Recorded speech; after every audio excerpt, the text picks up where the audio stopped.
Hi everybody, and welcome back to our fourth lecture on reinforcement learning. Today we're going to go deeper into the fundamentals of dynamic programming and revisit some of the algorithms we've introduced last time and see their theoretical properties.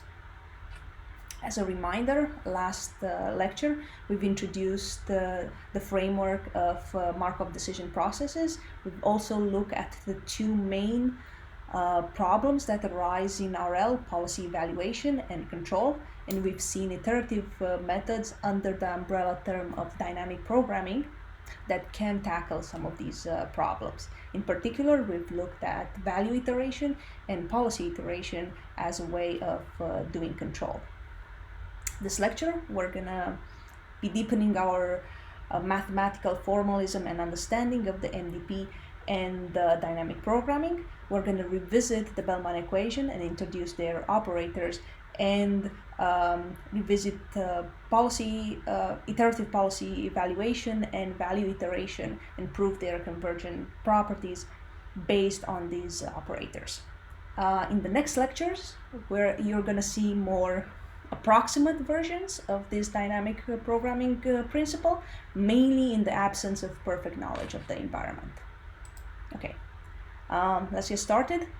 Before we get into the actual material, I want to cover a bit of preliminary functional analysis that just the bare minimum to make sure that everybody is on the same page. Okay, so first recap is the concept of norm vector spaces. So hopefully you know what the vector space is, and a norm is just a mapping from a vector space to R in this case that has these properties. It's always positive, it has homogeneity, and it obeys the triangle inequality. Okay, you should have seen this before, but just as a reminder. Okay, and for this lecture, most of the vector spaces we're going to be seeing are just RD, and the norms we're going to be seeing are max norm, so the L infinity norm, and the L2 norms, sometimes weighted by distribution. Okay.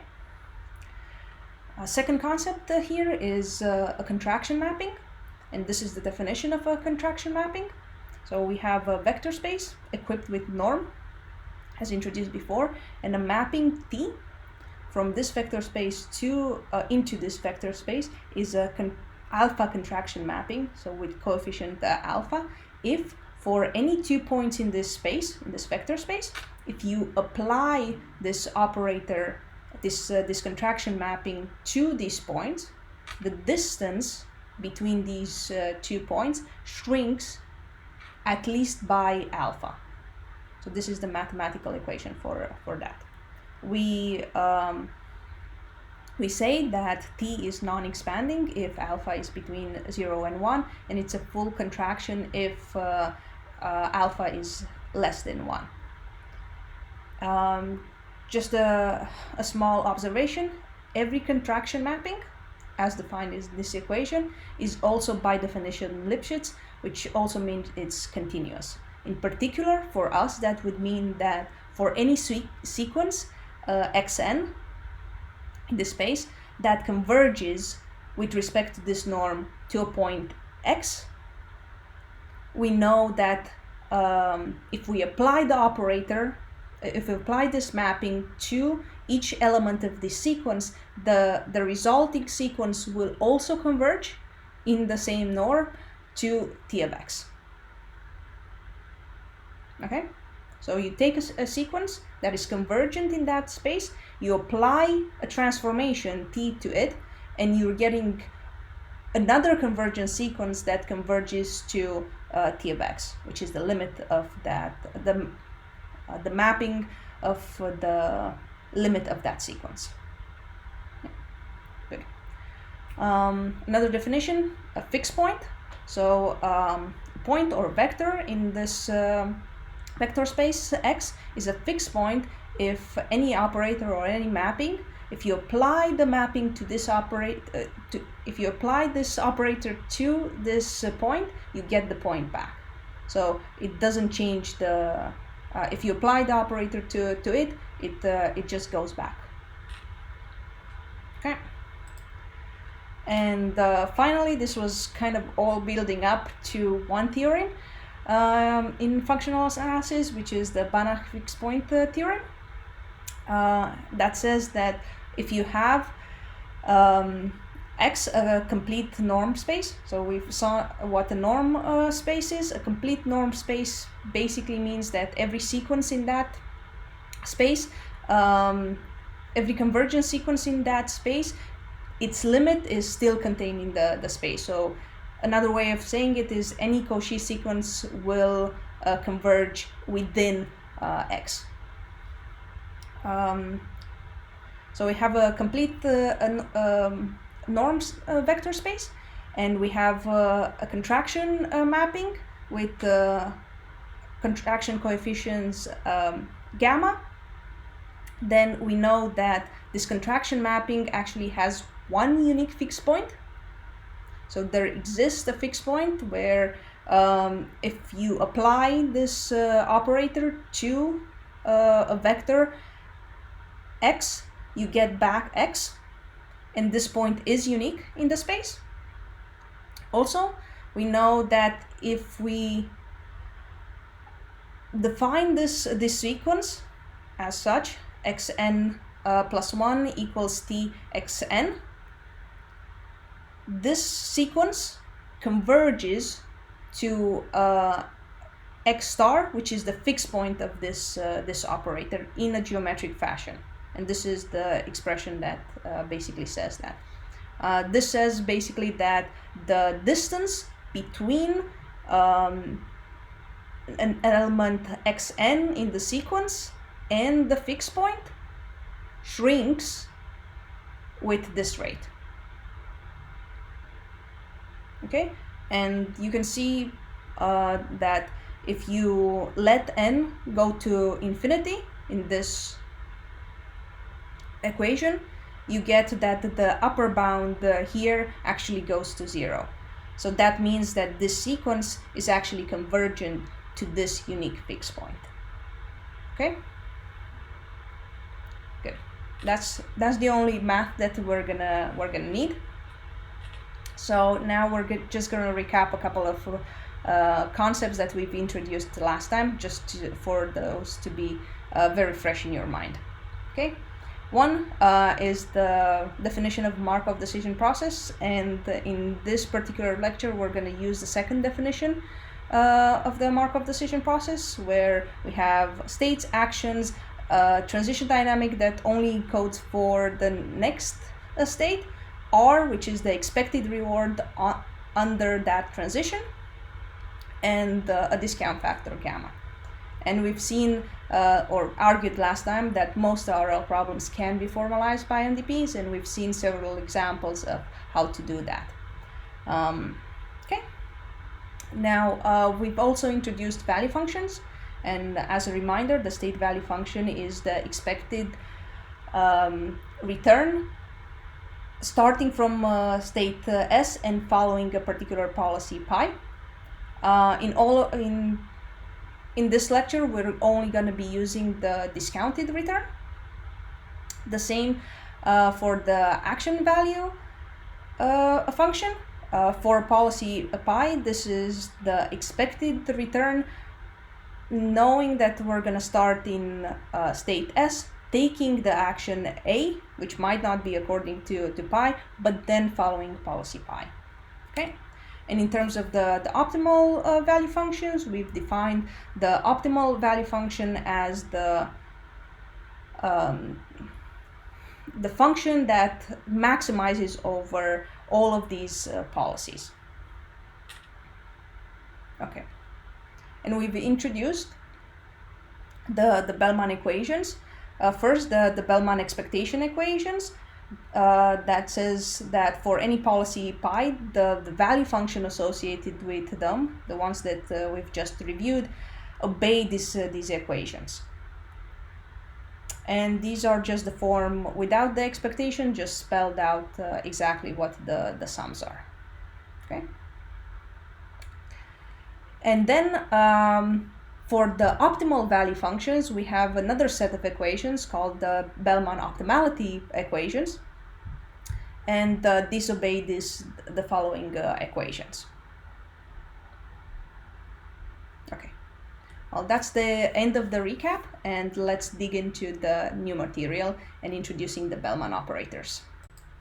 Let's start with the Bellman optimality operator. And given an MDP, we're going to define V or Vs, the set of all bounded real value functions over S. So this is the space of functions that takes an argument in S and returns a number. This is, in a sense, the space of value functions, or the space of value functions that we're targeting is a subspace of this V. Okay, and we're gonna define the Bellman optimality operator on this space. So V to V, according to the following expression. So this operator takes a function f, and this thing, the whole thing, returns another function that we're going to be evaluating at state s. And this is the definition of that evaluation. And this should look very familiar because this is almost the Bellman optimality equation. In particular, if instead of f here, you would have V star, this would be the right-hand side of the Bellman optimality equation. And we know that this one, if f equals V, would be equal to V star. In particular, that means that V star is a fixed point for this mapping we've just defined. Okay. Actually, it turns out that this operator that we've just introduced has a lot of nice properties. One of them we've just discussed, that the optimal value function V is its fixed point, and it happens to be a unique fixed point. Also, we know that T star, the operator we just introduced, is actually a gamma contraction mapping with the contraction coefficient, the discount factor of the MDP, with respect to the L infinity norm. And the other property is that this operator is monotonic, in a sense of if there are two value functions or two functions in this space, U and V, such that for every state US is smaller and equal than V of S. So this is not a partial ordering, it's V dominates U in all of the states, then the same relationship is maintained if you apply the operator to these two vectors or to these two functions. Okay. Note that as we've seen before, with value function and with policies, this might be a partial ordering. It might be for some states the value function is greater. For some states, it might be lower than another value function. What we're saying here is if there are these 2 points for which the relationship, regardless of the state, doesn't change, then the same is maintained for the mapping through the operator. Okay. So it's okay if you don't see this straight away. This one, the first one, should be quite evident because it really falls out of the definition of the operator and the Bellman equations we've introduced last time. So I would spend some time just convincing myself of that. and actually we're going to prove property 2 and 3. Okay, let's start with the first property there, the contraction mapping.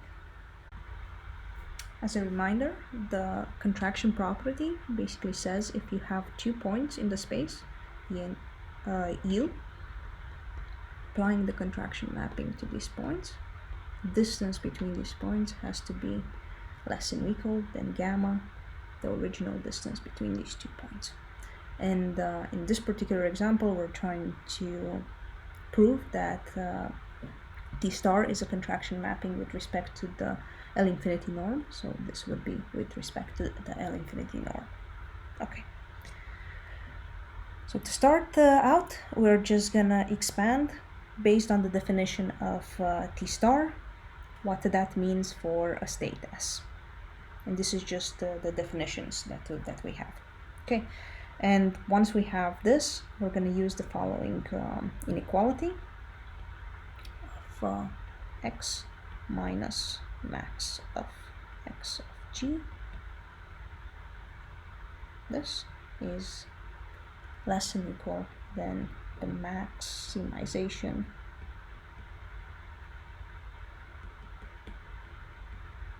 outside the value, outside the absolute value. Okay. And the way to see this is maybe not trivial, but we can prove it, or sketch of a proof. We can start with x. This is less than or equal than x minus g of x plus g. Hopefully that's not too controversial. If we take the max, we have max of the absolute value of the difference plus,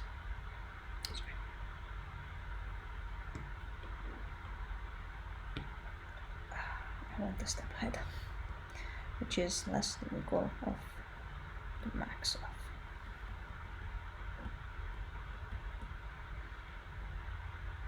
this absolute value plus max of g of x, which leads us to max of x minus max of g less than or equal than max of f minus g. And the same thing the same proof can be done for exchanging f and g to get to that minus max of the, okay, and these two now imply this one. Okay, so we're going to use this inequality in this equation, and if we do that, we get the following. The max is now out, and we have the inner parts, and these two simplify, and then we're left with max A gamma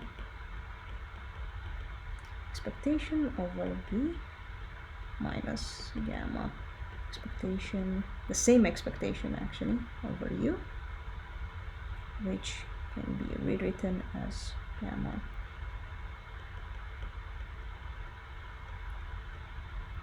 P of S prime minus U of S prime.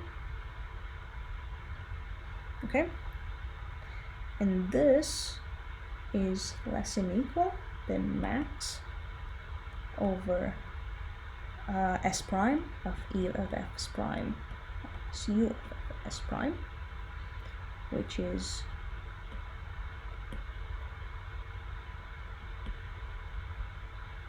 U minus V under the infinity norm. Okay, so this is true for any S, thus it's true for the maximization over S.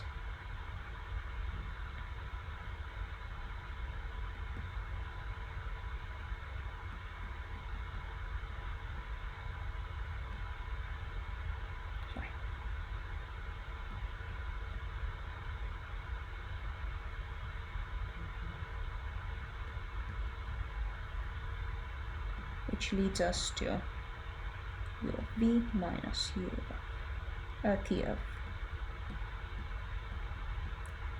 less than equal than gamma u of v, which is exactly what we wanted to prove. And this is just a type out version of what we've just proven, just for your reference, in case you don't understand my handwriting. Okay, now we're going to move into proving the other property, the third property, the monotonicity of the Bellman operator. And as a reminder, this means that if we have 2 points, B and U, such that for all points in the state, for all states, V is dominated by U, then by applying T star, the same ordering is maintained for all states. Okay. So the first thing to do is to pick an ordering between these two functions, and notice that this implies the following inequality. Actually, it's V and U. So we're just applying an expectation, and because this is an ordering for all states, S and S prime, this doesn't change the ordering, and then we're adding a constant to it. And that's it. Now let's look at the difference between TV and TU. So the mapping through the operator, and this is just expanding the definition of T star. And here we're going to use a very similar inequality as the one that we've had before with maxes. In particular, that max of F, max of G is less than equal than max of the difference. Okay, the proof is very similar to the one we've seen before, so we're just going to apply this. And this leads to the following equation. Now the max is on the outside, and these inner values are on the inside. And again, and we've already proven just from this inequality that this is less than equal than 0, which implies that is less than equal than 0, which means that T of S, T of U of S,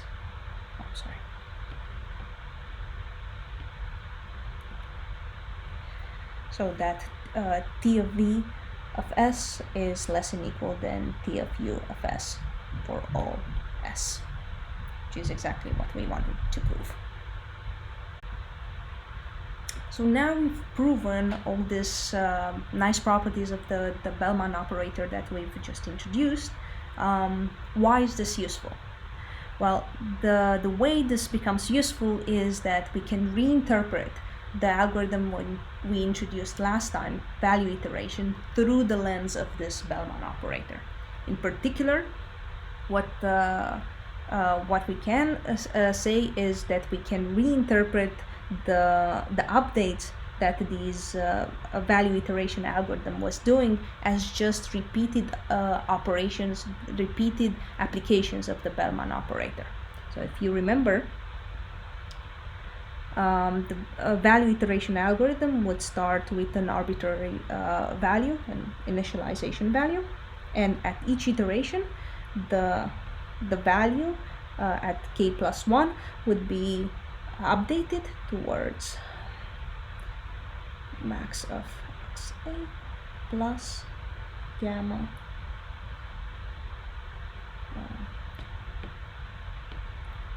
expectation over the next state, and value at the next state is given by the previous iteration of the value iteration. Okay, so this now is just T star of bk at S. Okay, so compactly this is just written here for every state. Now, the nice properties of this operator that we've just proven means that we can prove the convergence of this algorithm.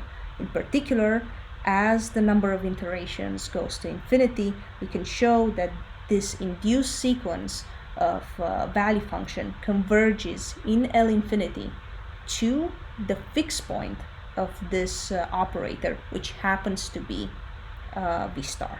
So the fixed point of T star is V star. This is the first property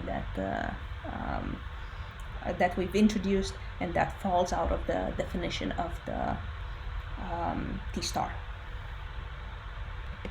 To spell this out, this is actually a direct application of the Banach fixed point theorem, and we can elaborate this.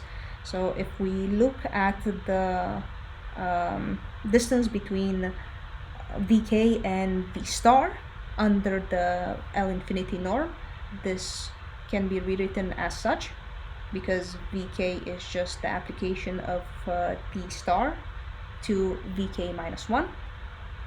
And this, because it's the fixed point of the operator, is the same as T of V star. This is the fixed point property, and then we can apply the contraction property here, that applying the operator to 2 points in the space decreases the distance by at least gamma to the original distance. And then if we apply the property over and over again till we get to V0, we get that the distance between Vk and the fixed point is less than equal than gamma to the k, the original distance from the initialization to the fixed point. And this, as k tends to infinity, the limit of this is 0, thus Vk tends in this L infinity norm to V star, which means that we've just proven that the value iteration algorithm is a sound algorithm that will always converge as long as gamma is less than 1. So it's a full contraction. If not, it's non-expansion, so we can't prove that. So for all gammas less than 1, this will converge, and will converge in an exponential fashion with the geometric rate gamma. So this is proving that value iteration converges for V.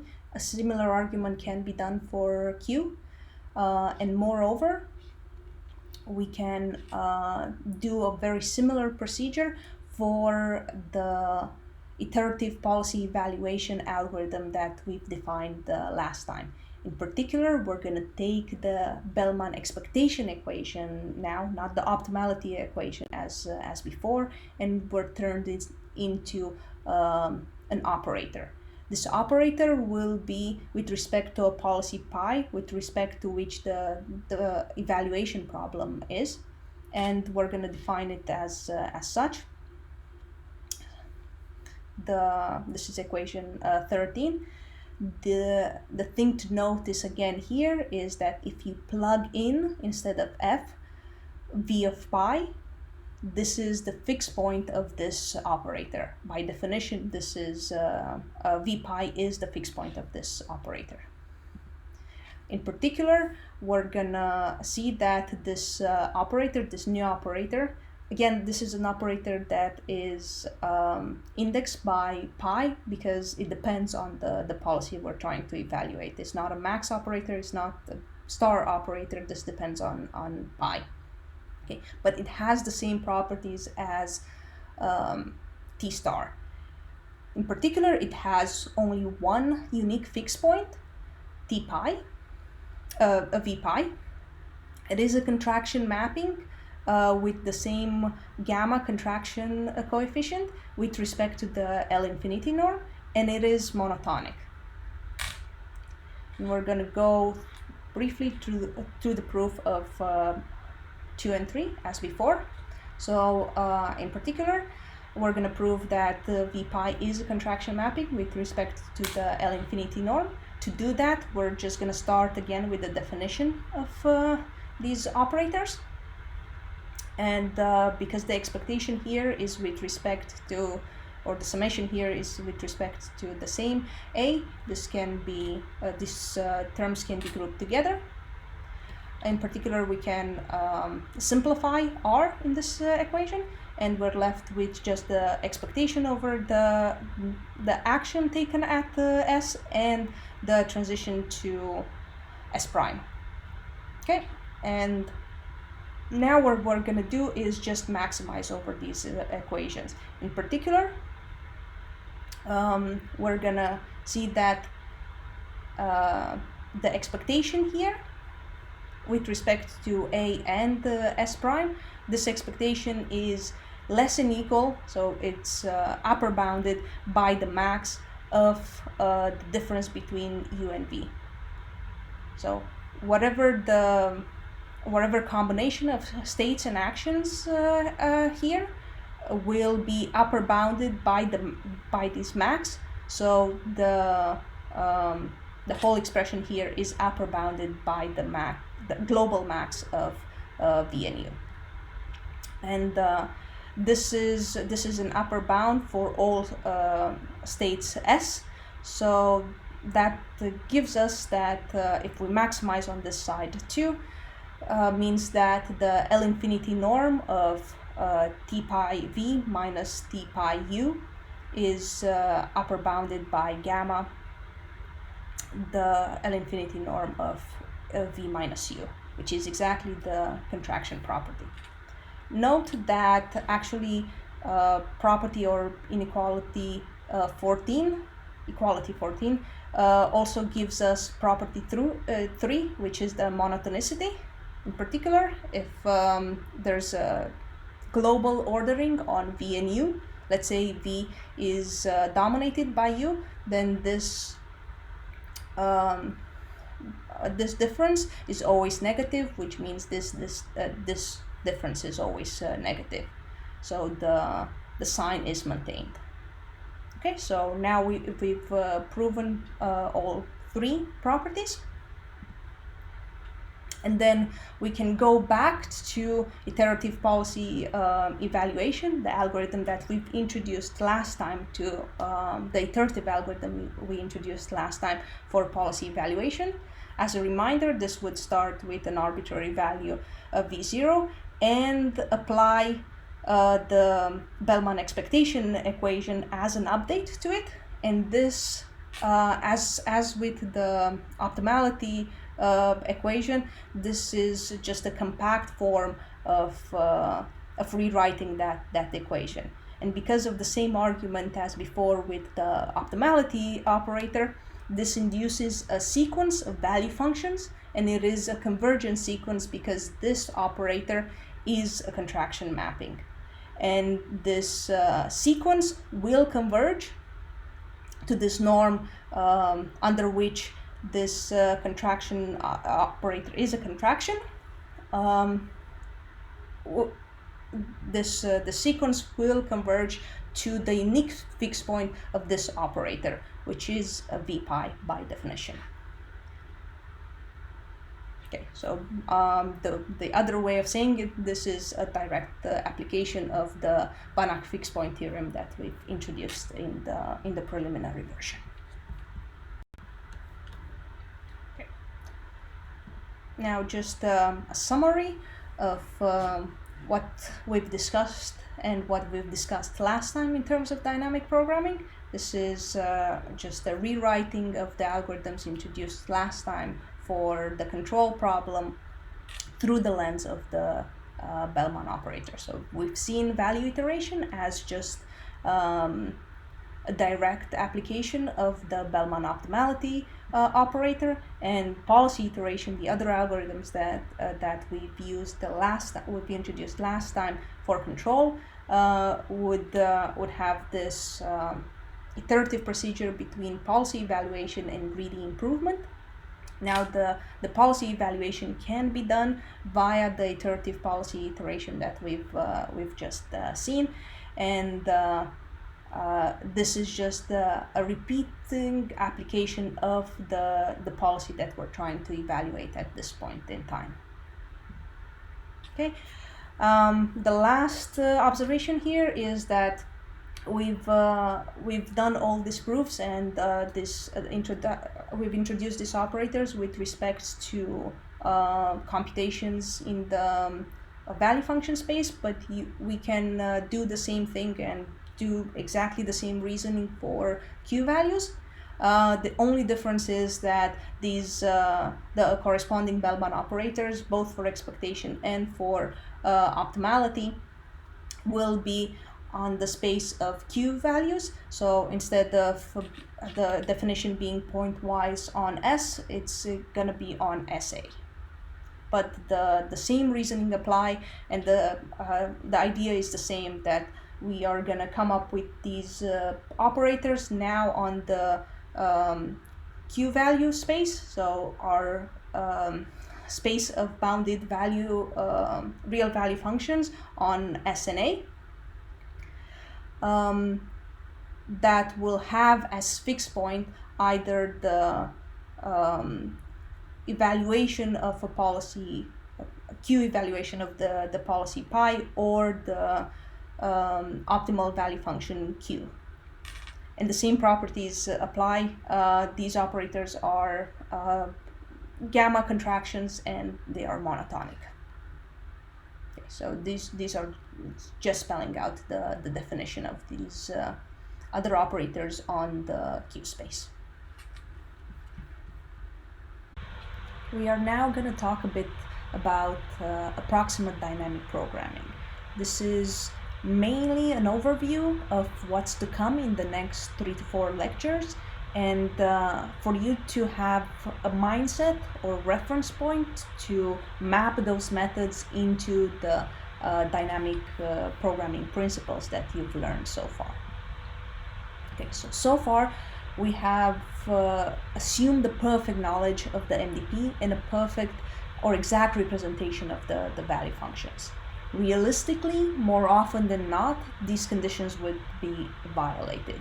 Okay, we won't have access to the true underlying MDP. We won't know the true transition dynamics nor the reward, and we'll see in the next 2 lectures how to deal with that. But moreover, we won't be able to represent the value function exactly. So far we had these tables where for each state we would have a value associated with that, or for each state and action we would have a value associated with that.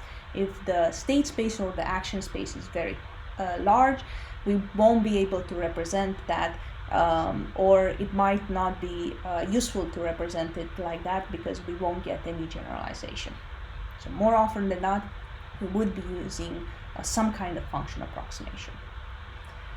Now, when we're violating these assumptions, we are introducing some errors. In the first case, where we don't know the underlying MDP, that means that we won't have access to the true backup operators that we've just introduced, either the expectation one nor the optimality one, because we just don't have the full model of what the next transitions would be. Thus, because we're going to make this step approximately via sampling, we would be introducing a sampling or an estimation error here. Moreover, when we're using function approximation, we're going to be introducing an approximation error due to the fact that the true value functions might not be in the parametric function we decided to use. Nevertheless, the objective still remains the same. Under the above conditions, we want to come up with a policy that is optimal, or at least close to optimal. So let's see what that means in practice for the algorithms that we've seen so far. So policy value iteration and policy iteration. So we're going to start with value iteration. And this is just a reminder of the value iteration algorithm in the operator notation. And the only thing that remind ourselves that this is guaranteed to converge to the optimal value function. Now the proximate part here is approximating that step. Whenever we're doing these updates from iteration k and k plus 1, instead of being able to back up the whole operator, the true operator here, we're gonna have some kind of approximation denoted by a here, where now vk plus 1 just approximates either from samples or or from in a parametric form the true value of the optimality one-step optimality operator applied to vk. Now the question becomes, under this approximation, or under which approximation does this sequence still converge to the optimal policy?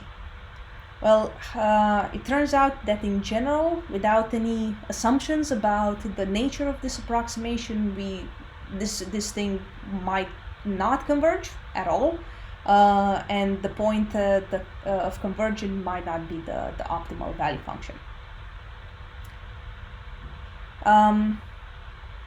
Again, I've said that this approximation can come from two sources. One is the sample, and the other one is the function approximation class that we are using. Considering you're going to see a lot more of the sample version approximation here in the next two lectures, I'm going to spend a bit of time giving you some intuition of what happens when we're trying to do this procedure with a function approximation. We're still gonna assume that we have access to the true MDP, so that is not the approximation that we're looking at. It's just the functional approximation. And if in this setting where we're trying to approximate the value function with the function approximator, parameterized here by theta, means that the value at each iteration, previously denoted by vk, is now v theta k. And using dynamic programming, we still can compute the one-step application of the Bellman operator. We're assuming now that we still have access to the true MDP, so we can still do this backup. But now, in order to still be in the same parameterization family, instead of backing this up to vk plus 1, we would need to find a point in the parameterization class that is closest to this. So we've parameterized our vector by theta, so we need to find a set of parameters theta k plus 1 such that v theta k plus 1 approximates well this t star vk for each state in the environment. And for instance, this can be done with respect to a square loss over the whole state space. And this is just spelling out that equation. Okay. Now, the bad news here is that even in this particular scenario, where we're not introducing the other kind of approximation via the samples, just from pure function. Moving to a function approximation setting, we still could diverge. And this is just an example that was introduced by Tsitsiklis and Van Rooij, where we have a linear approximator and a very small MDP. And in this example, you can show that the value function that we're trying to estimate can actually diverge. So let me quickly go through this example with you. So this MDP has only two states, this one and this one, and the function approximation that we're using is just one parameter, and we're going to parameterize the value function at the first state by theta, and the value function at the second state by 2 theta. Okay, and this is an MDP where all rewards are 0. This is a terminal state, and there are no decisions. So this is a deterministic transition to the second state, and then this second state would loop on itself with probability 1 minus epsilon, and with epsilon probability would transition to this terminal state. Okay, and if we initialize the value function, this approximation of the value function, away from the solution, we can show that there are cases where this whole system can diverge via approximate dynamic programming. Okay. To see this, let's go quickly through the computation. Let's see what happens at iteration k plus 1, iteration plus 1. Okay, so usually in pure dynamic programming, we would have vk plus 1 take the value of t vk. Now in the approximate setting, vk is the theta k for some theta, and then t vk is now the reward at the state S. We don't have any actions in this example, so it's just the reward at that state plus gamma expectation of what's going to happen in the future. So v s prime. Okay, this is 0. All of the rewards in the in this MDP are 0. So this simplifies to equals to gamma expectation of basically what's going to happen at the next state. Okay, and because we are in an approximate setting,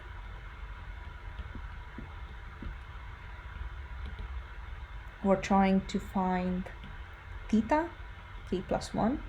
So vk plus 1 is actually now theta v theta k plus 1, such that vk plus 1 approximates t of vk. Okay, and the approximate version of this would be with respect to the squared loss. So we actually want that theta k plus 1 is the argmax argmin of, now we have a sum over the states, v theta minus expectation over vk st plus 1, keeping that. Okay,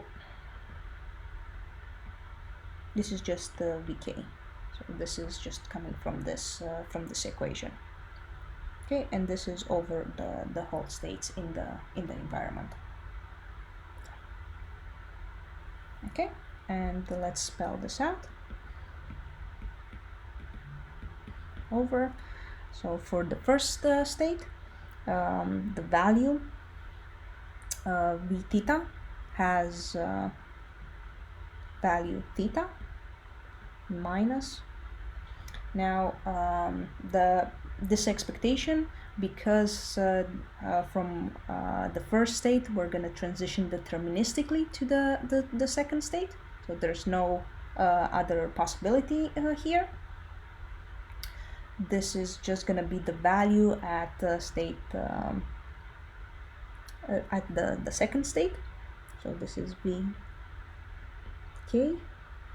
at S2, which is S2 theta k.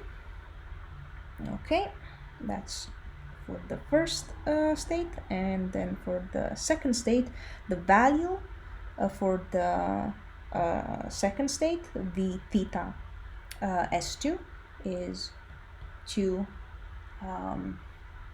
theta. This is the parameterization we've chosen. And then there's two things that can happen here, gamma, and with probability epsilon, we transition to this terminal state. And with 1 minus theta probability, we transition back to S2, which is just this value. And this one again is 2 theta k. Okay, so this is the arc min of theta minus 2 theta k plus 2 theta minus 1 minus epsilon k. Okay. And note that this is a quadratic equation, so we can find its minimizer by just taking the gradient. So let's call this f. So we derive with respect to theta, and we get the following: 2 theta minus plus 2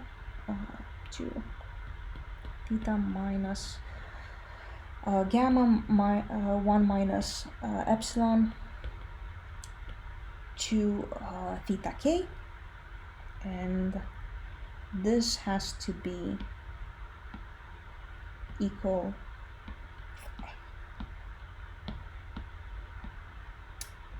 to 0 for this to be a minimizer. So we get that theta minus 2 gamma theta k plus, let's hope I don't mess this up, 4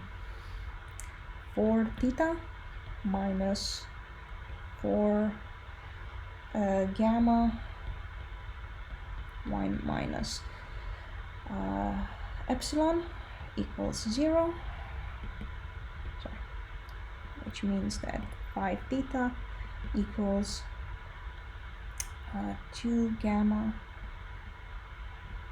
theta k 1 minus 1 plus 2 1 minus. Okay, which means that theta equals 2 gamma 3 minus 2 epsilon over 5. Okay, cool. So this is theta k plus 1. Now the interesting thing to notice here is that if this term is less than 1, then theta plus 1 and this sequence converges to 0, which is the actual solution of the MDP, because all the values are 0. So theta equals 0 would give us that that solution. But if this is greater than 1, then this sequence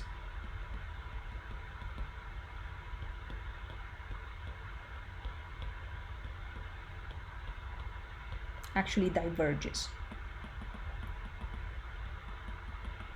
And you can show that there are actual values of epsilon such that this is a divergent sequence. For instance, epsilon, I think, equals 1 minus 1 over 8 is such a value for which this sequence is a divergent one.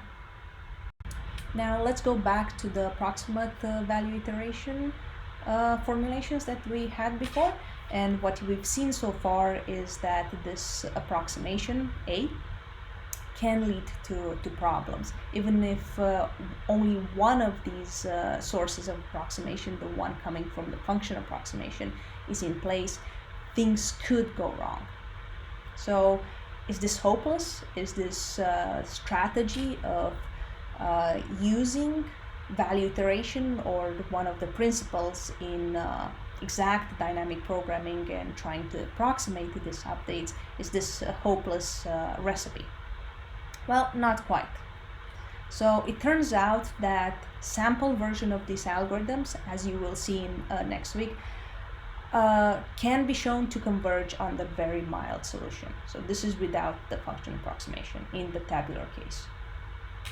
And even for the function approximation setting, the theoretical danger of divergence is rarely materialized in practice.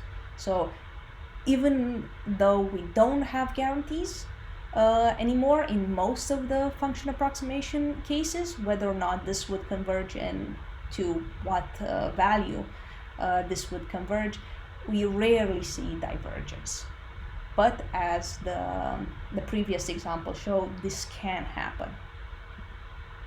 Okay, and the last point I want to mention here is that there may be many functions that would induce an optimal policy or a very good policy. So we don't need to nail down exactly the V star or a very small ball around the V star in order to be able to derive a good policy. So just to exemplify this is the example from the last lecture of policy evaluation, and you see that the intermediate values here that we've computed as part of policy evaluation already give us the optimal policy. So all of these values, if you would act greedily with respect to these values, will give you the optimal policy. And note that none of these values are actually the optimal policy, which is the one that we are guaranteed to get the optimal policy if you're acting greedily with respect to it. So there might be many values that we can compute that are part of the evaluation problem or part of the iterative procedure in value iteration, those intermediate values to the convergence that would still give rise to very good policies. So we don't need to complete the process altogether in order to get a good policy. So, or at least there's hope of getting a good policy before we reach convergence. Okay, but this is a bit hand wavy, so we're gonna try to formalize how much we can expect to get out of a greedy policy. Let's consider the following scenario. You have a Q value, Q. This can be an estimate you've arrived at via an intermediate step of value iteration or one of the evaluation of the policies you had in policy iteration or any other value function. We have no constraints over that one. And from this value function, we're gonna derive a greedy policy. So we have Q, and from that one, we're gonna derive pi, which is the greedy policy with respect to these values. Okay, and we're interested in what we can say about the quality of this policy. So in particular, what Q pi is, or how close is this to the optimal value function. So this is what the theorem says. Basically, it upper bounds the how far you are, how far this policy is from the optimal value function in terms of how good the approximation, this Q that you started with is. So if this Q, the approximation that you're using for the optimal value function is very close to the optimal value function, then this would be a small factor. So this would upper bound by a small quantity the quality of the greedy policy induced by this estimate. Okay, that makes sense. Let's prove this this theorem. So let's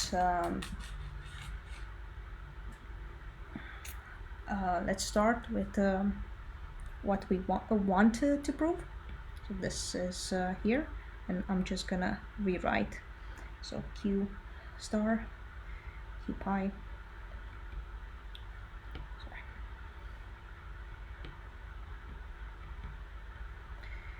And I'm gonna first expand this into a couple more factors. We will see why.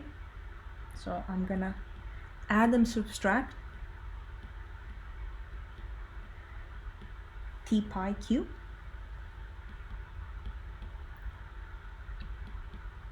Okay, and this is by triangle inequality, less than equal, then I'm just grouping the terms, T pi. Okay, this is just, as I said, triangle inequality. And now I'm gonna rewrite a couple of things here. So this one, I can rewrite it as T star Q star, because Q star is the fixed point of T star. So these are equivalent, and this can also be rewritten as T star Q. And this is because, just as a reminder, pi is the greedy with respect to Q. So T pi Q equals, you can expand this expression to convince yourself of that. And then I'm going to do the same trick here with the fixed point of T pi. So Q pi is the fixed point of T pi operator, so I can replace it with T pi Q pi. Okay. So this is actually inequality here of minus plus T pi. Okay. Now I'm going to use the contraction property of both of these operators, and the contraction property says that this difference is less than equal than gamma Q star minus Q, and the same here, this is less than equal than gamma Q minus Q pi. Okay. And the last thing I'm gonna do here is expand this via the triangle inequality into Q star plus Q star minus. Okay, this is just the triangle inequality again. So this gives me that the whole expression here is less than equal than 2 gamma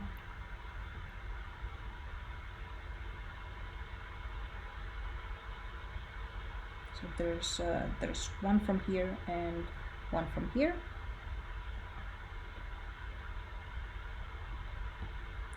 plus gamma. Okay, and now this term I can pull it on the other side with this one, and I'm getting that 1 minus gamma star is less than equal than 2 gamma q star q. And if you rearrange these terms, you get just this inequality again. So this is exactly what we wanted to prove.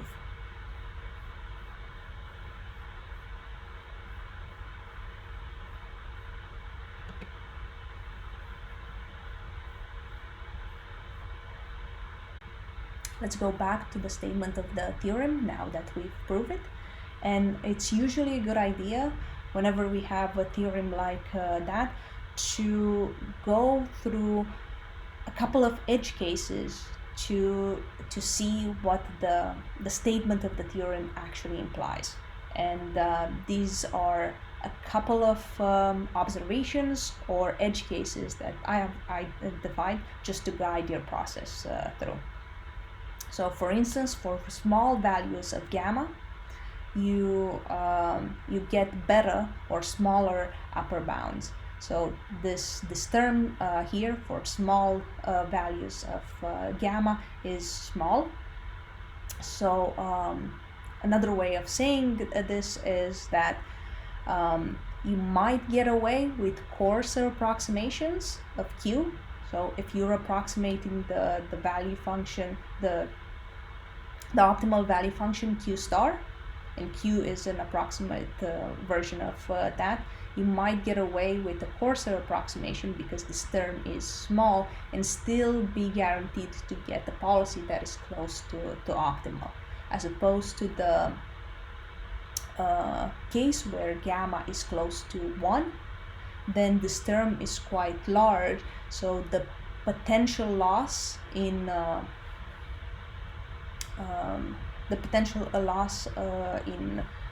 in performance induced by taking the greedy with respect to this estimate might be quite large. Another way of saying this or interpreting this is that for problems where gamma is small, we can get away with coarse estimates and still be very close to the optimal value function. On the other hand, for large values of gamma, this term is quite high, which means that even if we have a very good approximation of the optimal value function in terms of pure values, this still can induce a greedy policy that can be quite far away from the optimal value function and the optimal performance. Okay. A couple of more of these questions. So we've seen that smaller values of gamma makes the problem easier. What happens when gamma is equal to 0? You can see that this term goes to 0. How do you explain that? And here's another one. What if q, the value function we're deriving the greedy policy with respect to, is already q star? What does this bound imply? Moving on, the last point on our agenda today is to revisit the policy iteration paradigm in the lens of approximation. So just a reminder, the policy iteration algorithm still computes the optimal policy and the optimal value function, but it does so by iterating this process between policy evaluation and improvement, in our case, greedy improvement. And this is guaranteed as the number of iterations go to infinity to converge to the optimal value function and the policy to converge to the optimal policy. Now, in the approximate setting, the policy evaluation step is the one that would incur the approximation, and that means that this greedy improvement step will be done now under an approximation, not under the actual value of our previous policy.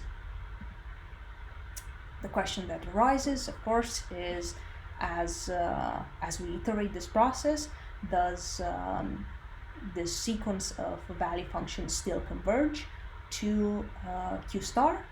And as you can imagine by now, and as the example in the function approximation case has shown, that this might not be the case. So in general, this is no, but depends on the nature of the approximation here. For instance, for sample-based methods, under mild conditions, this will still go through. The other question that arises is, even though the value functions might not converge to the optimal value function, do the policies actually converge to the optimal policy? And we've seen previously that we don't need to have the true optimal value function in order to derive an optimal policy from that. So there might be a hint that we can get a very good policy even from approximate values. But in general, we don't have any guarantees on, if we don't make any assumption about the approximation nature here and the quality of the policy, the quality of the approximation, how good is actually, how far away is it from its actual target of evaluating the policy at the previous iteration. If we don't have that, this greedy improvement step basically is not guaranteed to improve. We've seen in the last lecture that if we do have the true evaluation of policy pi I, we are guaranteed to get via this greedification step a policy which value is greater or equal than the one that we've seen before. This, for an approximation value, is not necessarily the case, and I would refer you to the bound that we just proved, the theorem on the value of the greedy policy, to give you an idea of why that might be the case. So whenever we have an approximation here, the problem is that this is not a strict improvement step. If somehow we can get a strict improvement over the policies that we've seen in the past, this whole procedure is still sound in the sense that at every point in time we would still be improving our policy, and in finite cases we would still converge to the optimal policy. Okay, so even though this might not all be good news, is it hopeless? In some cases, no. So it highly depends on the nature of the approximation that we're seeing here, and more about which approximations are safe we'll see in the next lectures. Okay, so this is just a summary of the approximate dynamic programming paradigm, and this is kind of what I want you to have in mind moving into the next lectures. Try to picture those algorithms, or try to map those algorithms into exactly these two paradigms, either value iteration or policy iteration, and think about the nature of the approximation that you're inducing via samples or via function approximator whenever you encounter these algorithms. Okay, that is all for today. If you have any questions, please post them on Moodle and show up to the next Q&A session to discuss them. Thank you for your time, and see you next time.